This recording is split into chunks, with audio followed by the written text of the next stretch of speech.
పూర్తి స్థాయిలో 2వ సంవత్సరం కాళేశ్వరం నీళ్లు పంపు చేస్తున్నామనే మాట ప్రభుత్వం చెప్పుకుంటూ వచ్చింది. ప్రభుత్వం ప్రకటన ద్వారా కాకుండా సరే ఏదో సమాచారం మీడియాకు అందజేయడం పర్వాలేదు.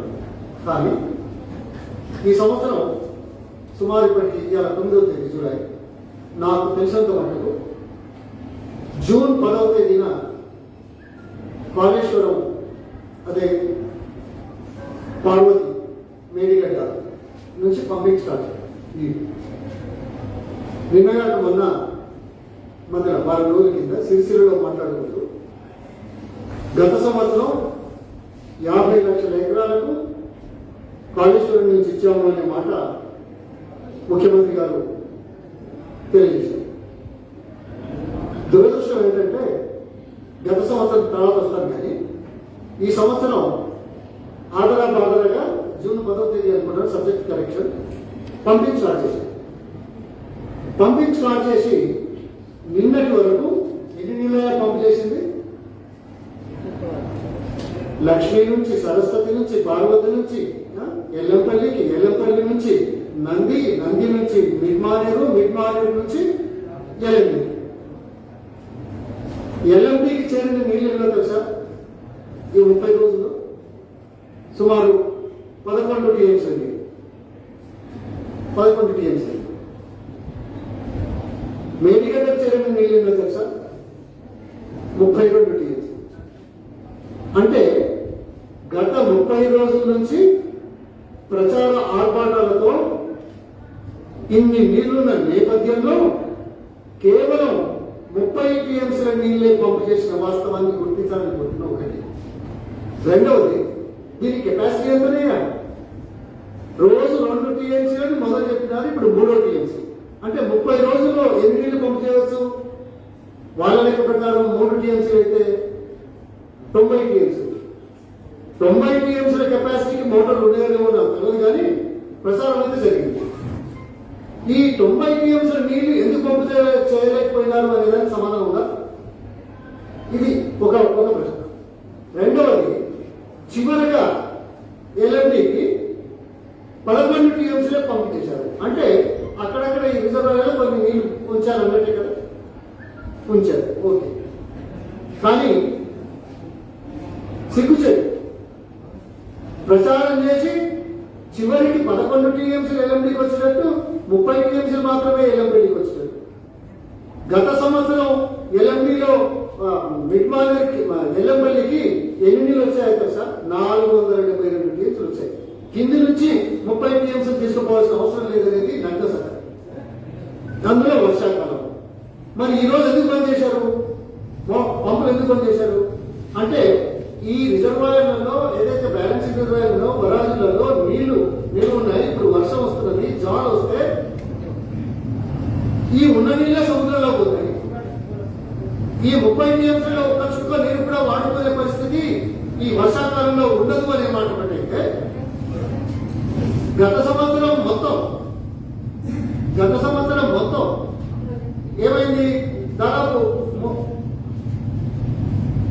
గత సంవత్సరం మొత్తం 34 టీఎంసీలు 2020 జూన్ 30 వరకు ఓన్లీ 34 టీఎంసీ లిఫ్ట్ చేశారు. ఈ 34 టీఎంసీలో ఎల్ఎండికి ఏదో 26-27 వస్తాయి. కానీ ఎల్ఎండి నుంచి గేట్ ఓపెన్ చేసి వర్షాకాలం వల్ల మానేరులో నీళ్ళు వచ్చి 80 టీఎంసీల నీళ్ళు సముద్రంలో పోయింది. అంటే నువ్వు లిఫ్ట్ చేసిన 27 టీఎంసీలు ఎల్ఎండి నుంచి సముద్రంలో పోవడమే కాకుండా ఎల్లంపల్లిలో లిఫ్ట్ చేసిన ఆ బ్యాలెన్స్ 7 టీఎంసీలు కూడా సముద్రం. అంటే నీవు లిఫ్ట్ చేసిన ఒక్క చుక్క కూడా దాదాపు 1,00,000 కోట్ల రూపాయలు ఖర్చు పెట్టి రోజుకు 3 టీఎంసీల చొప్పున 50 లక్షల ఎకరాలు కన్నావే. 50 లక్షలు ఎక్కడున్నాయి? ఇదిగో కాళేశ్వరం బస్ స్టాండ్. ఇది నా మాట కాదు, పొన్నాల మాట్లాడితే రాజకీయం ఉంటుంది. ఎవరై అన్నది? Socio economic outlook 2021 is a national organization. They have come up with the facts and figures. ఏమంటున్నారు? The Socio Outlook 2021 report said that no new IPET was generated under the prestigious project constructed with more than 1 lakh crore. These are not my words, the words from the report. The targeted stabilization of the IPET under the project was also not achieved. కొత్త ఆయకట్టు 1 ఎకరానికి ఇవ్వకపోగా stabilisation కింద 1 ఎకరానికి కూడా ఏమయ్యా నీ project report ఏముంది 18,25,000 ఎకరాలు కొత్త ఆయకట్టు, తర్వాత 18,70,000 స్టెబిలైజేషన్ అంటే దాదాపు 37 లక్షల ఎకరాలకు నీళ్ళు ఇస్తాము అని చెప్పిన ప్రాజెక్ట్ రిపోర్ట్ సంగతి చెప్పు. 37 లక్షలు సిగ్గుండాలి. 37 లక్షల ఎకరాలకు నీళ్ళు ఎన్ని కావాలి తెలుసా?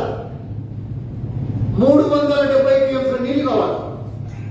ఇవి సాంకేతిక అంశాలైనా ఇవి పరిగణలో తీసుకుంటే కేసీఆర్ యొక్క నిజ స్వరూపం బయటపడుతుందనే విషయం తెలియజేయడానికి చెప్తాం. ఇది తెలుసుకోవాల్సిన అవసరం ఉంది. 370 టీఎంసీల నీళ్లు కావాలన్న ప్రాజెక్ట్ లో 30 టీఎంసీలు కూడా ఎత్తిపోయాక ఆ 30 కూడా సముద్రంలో కలిసేటువంటి పరిస్థితులు ఉంటే ఏ ముఖం పెట్టుకుని ప్రజల ముందుకు వస్తావు నువ్వు? అందుకే రావట్లేదు. అసలు రాష్ట్రంలో ఈ ఖరీఫ్ లో ఎన్ని లక్షల ఎకరాలకు నీళ్ళు ఇస్తున్నారు ప్రాజెక్టుల కింద? మేజర్ మీడియం ఇరిగేషన్ల కింద గతంలో కాంగ్రెస్ పార్టీ ప్రభుత్వం ప్రారంభించి ప్రాజెక్టులలో 39 లక్షల ఎకరాలకు మాత్రం, మధ్యధరా ప్రాజెక్టులలో 3 లక్షల ఎకరాలు అంటే 42 లక్షలు. గతంలో 8 సంవత్సరాల నుంచి చేసిన ఆయకట్టే 42 లక్షలు అయితే నువ్వు ఒక ప్రాజెక్టు కింద గప్పాల పలికి 9 ఏటికి బొందబెట్టి ప్రాజెక్టు కిందికి తీసుకొచ్చి 370 టీఎంసీలు చేస్తామని 30 టీఎంసీలు కూడా ఎత్తిపోయకుండా ఆ 30 కూడా సముద్రంలో కలిసేటువంటి పరిస్థితి ఉంటే ఏం చెప్తావయ్యా? ఎలా సమర్థిస్తావయ్యా? ఓహో ఆయన ఆఫ్టర్ కాటన్ మించిన ఆయన కేఎల్ రావు కంటే మించిన ఇంజనీర్ అంట. తర్వాత విశ్వేశ్వరయ్య కంటే మించిన ఇంజనీర్ గా బాటలు కొడుతున్నాడు. ఇది నిరర్ధక ప్రాజెక్టు. ఇది నేను మొదటి నుంచి చెప్తా ఉన్నాను. 9 ఏళ్ళు తీసుకోకపోవడం చారిత్రక తప్పిదము. ఈ కింది నుంచి ఈ కొద్ది నీళ్ళ కోసం 1,00,000 కోట్లు వృధా చేసి ఇప్పుడు కొత్తగా జల వివాదాల పేరుతోటి ఈ వాస్తవాలు కప్పిపుచ్చడానికి, సెంటిమెంట్ రేకెత్తించడానికి చేసే కార్యక్రమాలు చేస్తున్న విషయాన్ని మన తెలంగాణ ప్రజలకు తెలియడానికి చేసే ప్రయత్నమే నా ఈరోజు ప్రెస్ కాన్ఫరెన్స్. ఇది ఒకటే కాదు, ఆయన చేసేది అన్ని కూడా అట్లే ఉన్నాయి. కానీ నేను I don't want get in to all other details. Irrigation మీద, కాళేశ్వరం మీద, బలమూరు రంగారెడ్డి సంగతి మీకు తెలుసు. ఏడాది 2 ఏళ్ళు ఆగిపోయి నువ్వు వచ్చింది. నువ్వు సిరిసిలో పోయి 50 లక్షల ఎకరాలకు నీళ్ళు ఇచ్చారని చెప్పుకోవడానికి సిగ్గులేదయ్యా కేసీఆర్? నువ్వు ప్రజానాయకుడువా? అబద్ధాలు చెప్పేవాడు ప్రజానాయకుడు అవుతాడా? చరిత్రలో ఎలా ఉంటుంది? రమ్మంటే రాడు, మీ ముందుకే రాడు, మా ముందుకే వస్తాడు. ఎన్ని రోజులు ఉన్నాయో ప్రెస్ కాన్ఫరెన్స్ అడ్రస్ చేయకుండా సోదరులకు?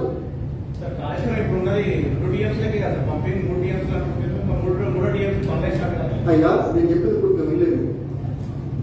మొదట 2 టీఎంస్ ఉన్నది, 3వ టీఎంస్ కూడా చేసినామని చెప్తున్నారు. ఒక్క నిమిషం 3వ టీఎంసీ కూడా చేస్తున్నారు. దానికి డబ్బులు కేటాయించిన సంగతి మీకు తెలుసు, నాకు తెలుసు. 3వ టీఎంసీ కూడా మరి ఏమన్నా నేను అక్కడే చెప్పాను కదా, నేను ఎప్పుడు పొరపాటు చేయను. నేను ఈయన కాదు, ఎవరు కేసీఆర్ కాదు తప్పులు చెప్పడానికి. 3వ టీఎంసీ కూడా అయితే 95, 2 టీఎంసీలు అయితే 65. ఇవాళ లిఫ్ట్ చేసింది 30 రోజులు.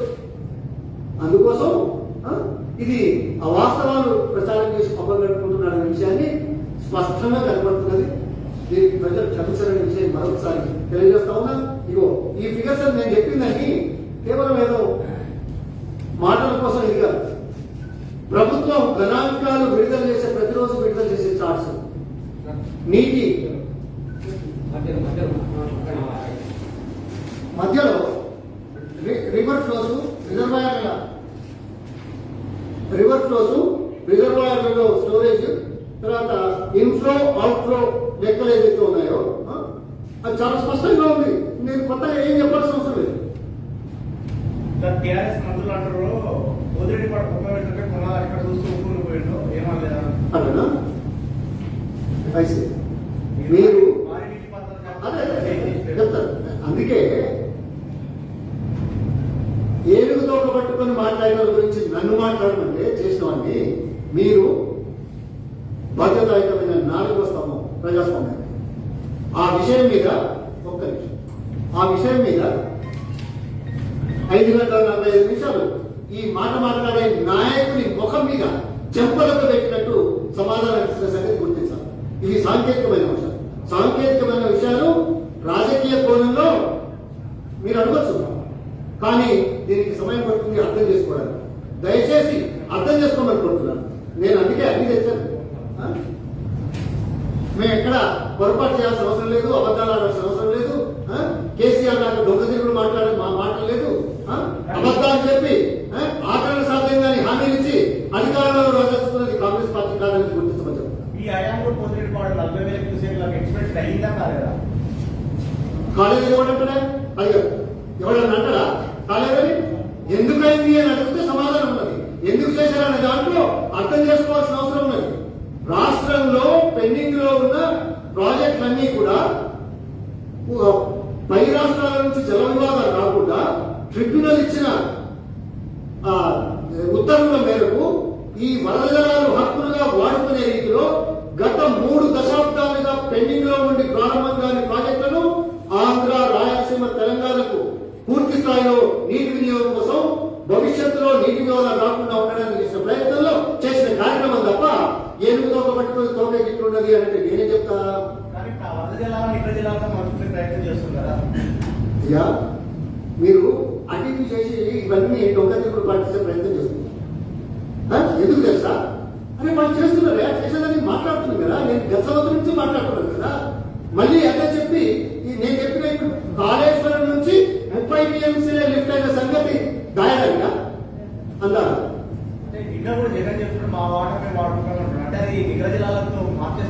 అయ్యా నేను మొన్న ఇంటి దగ్గర పెట్టిన ప్రెస్ కాన్ఫరెన్స్ నోట్ చూసారా? ఇప్పటికైనా చూడండి దయచేసి. 22 ఎపిసోడ్స్ ఇచ్చారు, దాంట్లో చూడండి. ఆ తర్వాత ప్రశ్న దయచేసి అర్థమైందా? ఎందుకంటే ఏనుగు తోక పట్టుకొని గిట్టున్నది గట్లుందంటే నేనేం చెప్పాలి? ఏనుగు ఏనుగే, తోక తోకే, తొండమే, కాలు కాలే. అందుకోసం ఏనుగు గురించి మనం మాట్లాడదాం. ఉన్నది 5 గంటల 45 నిమిషాలు అక్కడ మాట్లాడినా, 18 రోజులు అసెంబ్లీలో మాట్లాడినా, మీడియా ముందు చాలా సార్లు ప్రస్తావించిన. అందుకోసం ఈ వాళ్ళు చేసే చర్యలు ఏవైతే ఉన్నాయో రెచ్చగొట్టడానికి చేసే కార్యక్రమం కేవలం వాస్తవాలను వక్రీకరించడానికి, దాయడానికి, దోపిడీని దాచడానికి చేసే కార్యక్రమం తప్ప ఇవ్వడం. అది మళ్ళీ ఇవ్వడానికి లేదు. I'm very clear all the time. అందుకే లేదా పోతిరెడ్డిపాడు ఒకటే కాదు, ఆ పోతిరెడ్డిపాడు నుంచి పోయే 100 నివాస్ సుజర్సవంతి, ఎస్ఆర్బిసి, తర్వాత ఆంధ్రకు ఏదైతే ఉందో వెలుగోడు, తెలంగాణకు భీమాకు నికర జలాలు, కానీ కల్వకుర్తి, నెట్టెంపాడు, తర్వాత నల్గొండకు ఎస్ఎల్బిసి కళ్యాణ్ ప్రోగ్రాము, తర్వాత కోయిసాల, ఇవన్నీ వరద జలాలు. వరద జలాల మీద ఆధారపడ్డ ప్రాజెక్టులు అంతకుముందు ప్రభుత్వాలు 1-2 సార్లు పునాదులు వేసిన 2004లో వైఎస్ఆర్ ముఖ్యమంత్రిగా, నేను ఇరిగేషన్ శాఖ మంత్రిగా ఈ ప్రాజెక్టులన్నీ తీసుకొని ప్రాంతాల మధ్య చిచ్చు లేకుండా, ప్రాంతాల మధ్య విభేదాలు లేకుండా, ప్రాంతాల మధ్య నదీ జలాల సమస్య ఉత్పన్నం కాకుండా శాశ్వతంగా కర్ణాటక, మహారాష్ట్ర నుంచి సమస్యలు ఉత్పన్నం కాకుండా, ఉమ్మడి రాష్ట్రంలోని అన్ని ప్రాంతాలలో విభేదాలు రాకుండా అన్ని ఆ ప్రశ్న ఉత్పన్నం కాదు. అది అందుకంటే సాంకేతిక విషయాలు కదా. ఇగో ఇది ఇట్లా ఆయన ఎట్లా ఇది ఎట్లా అదే ప్రశ్న. అందుకోసం మేము తల వంచుకునే పరిస్థితి ఎప్పుడు చేయలేదు. రాష్ట్ర ప్రయోజనాలు, రైతాంగ ప్రయోజనాలు, వ్యవసాయ ప్రయోజనాలు శాశ్వత ప్రాతిపదికన ఎవరైనా ప్రపంచంలో చేసింది ఎక్కడ చూసారా? ఇది అసలు కుట్ర. తుమ్మిడి ఎందుకు బంద్ చేశాడు? తన పేరు కోసం చేశాడు. జూరాల నుంచి పైకి తీసుకొచ్చే వీళ్ళు పాలమూరు రంగారెడ్డిని శ్రీశైలం ఎందుకు వచ్చాడు? తన పేరు చేయడానికి. దుమ్ముగూడ టైపాన్ ఎందుకు క్యాన్సిల్ చేశాడు? తన పేరు ఉండదు. కంకరపల్లి ఎందుకు క్యాన్సిల్ చేశాడు? తుపాకులు కూడా ఎందుకు పోయాడు? చాలా లాభం మాట్లాడుతున్నాడు కదా. ఏది గజ్వెల్లో ఇన్ని 50 టీఎంసీ 20 టీఎంసీ స్టోరేజ్ పెట్టాలి. గోదావరి నది మీద 26 టీఎంసీల స్టోరేజ్ పెట్టి 365 రోజులు 320 మెగావాట్ల హైడల్ పవర్ ఉత్పన్నం చేసే ప్రాజెక్టును పక్కన పెట్టి తుపాకులో పోయి 9 టీఎంసీలు పెట్టి నేను 9 టీఎంసీల నీళ్లు నిల్వ చేస్తున్న గోదావరి అని చెప్పుకునే దౌర్భాగ్య పరిస్థితి ప్రచారం చేసే దుర్మార్గం చర్య. అందుకోసం చర్చలు రమ్మంటున్నాం కదా. మేము వెంటబోతలే కదా. ఎప్పుడైనా వెంటబట్టాగా ఆయనతో చర్చించాం, అసెంబ్లీలో మాట్లాడాం, 45 ప్రాజెక్టుల దగ్గర ఓపెన్ డిస్కషన్ పెట్టాం. దేనికి అడిగారు? అసలు మీ ముందుకే రావట్లేదు ఈ మధ్య గత 2-3 సంవత్సరాల నుంచి. ఇంకా మా దగ్గర ఎక్కడ వస్తాయి? ధైర్యం ఉంటే దమ్ము ఉంటే మేము తప్ప నిరూపించు, ఏ శిక్షకైనా ఒప్పుకుంటాం. ఏమన్నారు తెలుసా? నేను మొన్న చెప్పాను. ఏమన్నారు? ఇది దీంట్లో నిజాలు మాకు సంబంధం లేదు అంటే డబ్బులు చేయించుకున్నది. ఏదో బోనాలు, గోల్కొండ కోట, తర్వాత భద్రాద్రి రామాలయం గురించి మేము హెరిటేజ్ హిస్టారికల్ చూపిస్తామని 100 ఎపిసోడ్లలో ఇది ఒక ఎపిసోడ్ గా అనుకొని పర్మిషన్ అడిగితే కోఆర్డినేట్ చేసి డబ్బులు ఇచ్చి ఇది చేసుకున్నారు. నాకు అన్ని విషయాలు తెలుసు. మాట్లాడతామా? మాట్లాడదు ఎందుకు? అందుకోసం వాస్తవాలను వక్రీకరించే పద్ధతిలో చేస్తున్న ఈ ప్రభుత్వ పనితీరును శాశ్వతంగా ఎప్పుడు కూడా తాత్కాలికంగా ప్రజలు నమ్ముతారు, శాశ్వతంగా నమ్మరు. ధన్యవాదాలు.